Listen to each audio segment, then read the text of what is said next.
বিশ্বকাপের ফাইনালে ভারতের হারের জন্য বাজি ধরে টাকা হারতেও রাজি ডেল স্টেইন।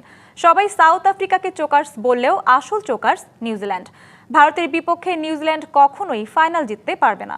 সাউথ আফ্রিকার সাবেক অধিনায়ক ডি ভিলিয়ার্সের পডকাস্ট 360 লাইভে এসে ভারত নিউজিল্যান্ড ফাইনাল নিয়ে এমন মন্তব্য করেন প্রোটিয়াদের সাবেক পেসার ডেল স্টেইন।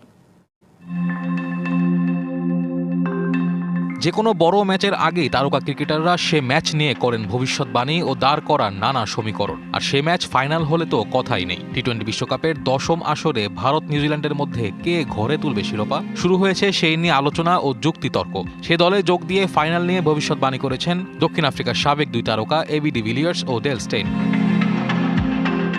সাবেক প্রোটিয়া অধিনায়ক ডি ভিলিয়ার্স তার ইউটিউব চ্যানেলের 360 লাইভ অনুষ্ঠানে অতিথি হিসেবে আমন্ত্রণ জানান ডেল স্টেইনকে। আলোচনার এক পর্যায়ে স্টেইন বিশ্বকাপ ফাইনাল নিয়ে বলেন, সত্যিকার অর্থে সবাই সাউথ আফ্রিকাকে চোকার্স ডাকলেও আসল চোকার্স নিউজিল্যান্ড। তারা সাউথ আফ্রিকার চেয়ে বেশি ফাইনাল খেলেছে, কিন্তু খুব বেশি ট্রফি জেতেনি। এবারও তারা চোখ করবে এবং ভারতকে হারানো এবার অসম্ভব বলে মনে করেন এই গতিধারক।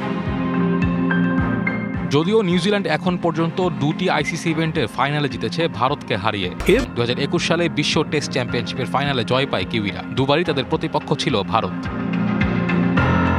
আলোচনার শেষ দিকে ডি ভিলিয়ার্স পুনরায় স্পষ্টভাবে জানতে চান, ফাইনালে কে জিতবে, ভারত নাকি নিউজিল্যান্ড? জবাবে স্টেইন বলেন, মস্তিষ্ক বলছে ভারত জিতবে আর হৃদয় বলছে নিউজিল্যান্ড। এজন্য ভারতীয় সমর্থকদের কাছে দুঃখ প্রকাশ করেন তিনি। আরও বলেন, আমি চাই নিউজিল্যান্ড জিতুক, তারা অনেক ফাইনাল খেলেছে। হয়তো আমি ভারতের জন্য বাজি ধরব, তবে আশা করব নিউজিল্যান্ডই জিতুক। এজন্য বাজির টাকা হারাতেও রাজি এই speed master. Naim Hamid, DBC news.